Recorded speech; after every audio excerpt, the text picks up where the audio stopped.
PayMaya is now Maya. For today's video ay share ko sa inyo kung paano mag-upgrade ng PayMaya into Maya. Pumunta lamang sa Play Store, i-type at search ang PayMaya upgrade.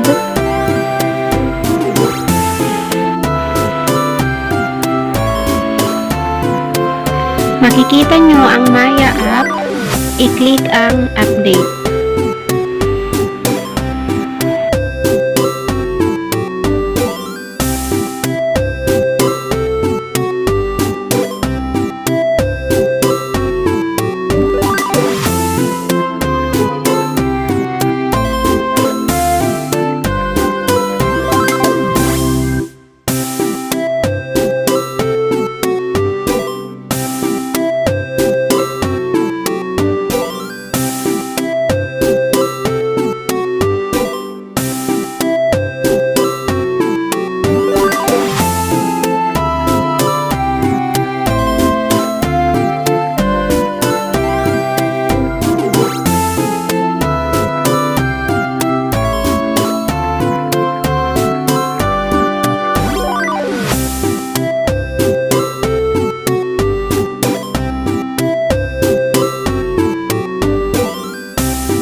Thank you for watching.